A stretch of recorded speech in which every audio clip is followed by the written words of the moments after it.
All right, let's start on Kespa. Kespa has been absolutely ridiculous lately. I mean, I have a list here that I have to look at because they have done so many things so stupidly lately. Backhoe against Firefist. Backhoe says GG before his opponent by accident because he types in his little ZZYO thing. And then they ask Firefist if he wants a win. What? What? Come on now. Kespa wants to be this organization that's in charge of everything, asking the players. That's not the way to do it. And Firefist, luckily, he's a manner guy. He knew he was dead. He gave Backhoe that win.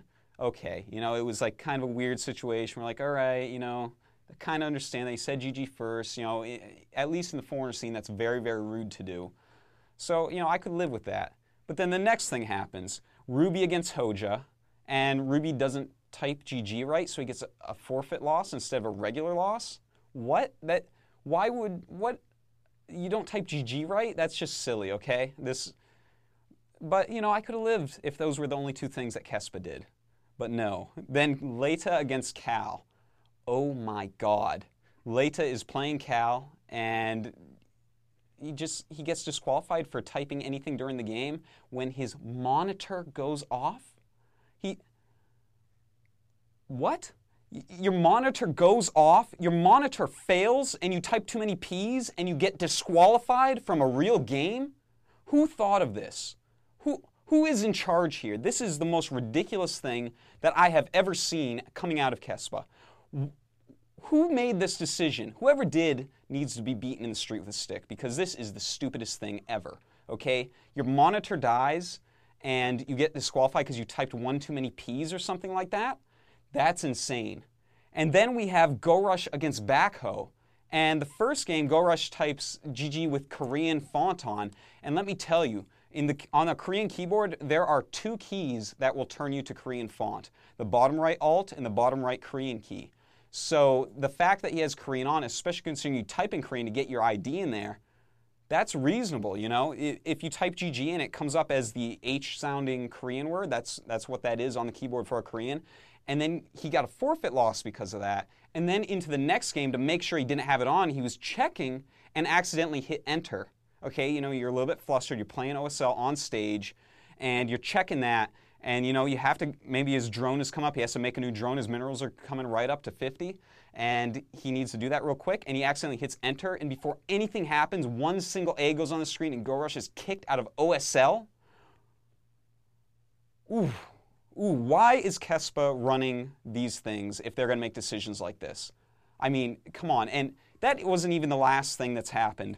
Kespa let the Sparkies coach into the booth with Harang against, I believe it was Jaehoon recently, into the booth. So the coach is in the booth during the game while it's paused, and this is against the rule for very obvious reasons. If I could go into the booth when Idra is playing against Bisu and give him one piece of information, he's suddenly going to be, 100% more likely to beat Bisu. So, you just give any information at all while you're in that booth, and the game is totally changed. And the Kespa referee let them get away with that, played the game out.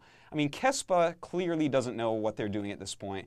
These were really bad decisions. I hope that they clean it up soon. It's really showing a lot of incompetence. This is not what fans want to see. Esports should be built around the players and the fans.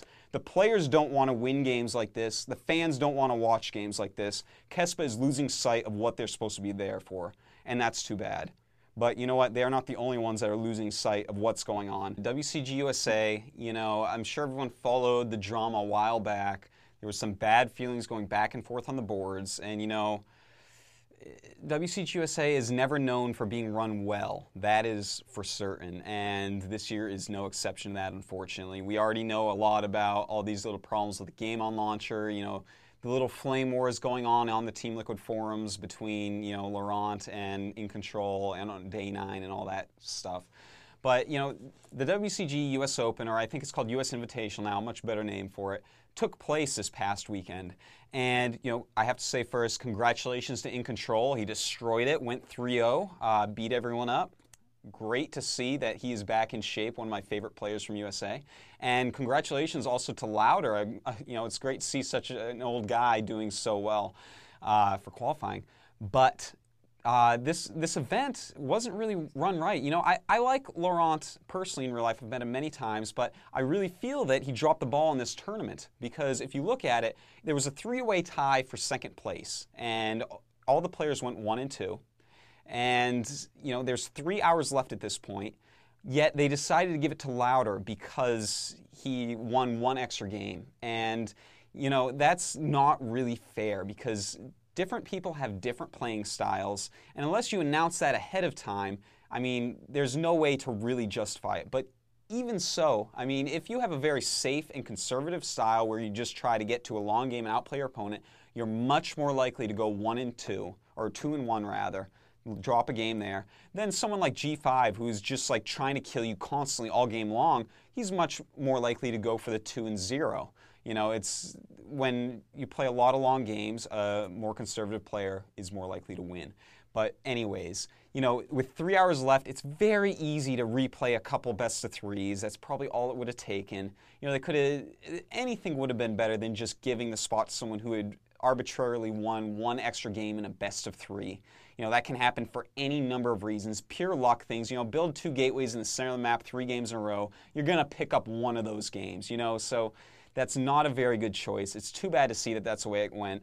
But, you know, regardless, all 4 of those players are going to end up qualifying for WCG USA Finals, so it's not too big a deal. But really, I mean, can't we run tournaments better than this, people? I mean, why don't we just have Xeris run these tournaments? I will pay Xeris $10 out of my pocket to run WCG USA for StarCraft, and I guarantee you no one's going to complain with the way he runs it. He's going to run it right. And, you know, why don't we have things like this going on where it's outsourced to someone in the community who really does care? StarCraft community, we have taken care of ourselves for so long, and they just aren't listening to us enough. You know, if we say, you know what, this is not the way that a tournament should be decided, they should listen to this.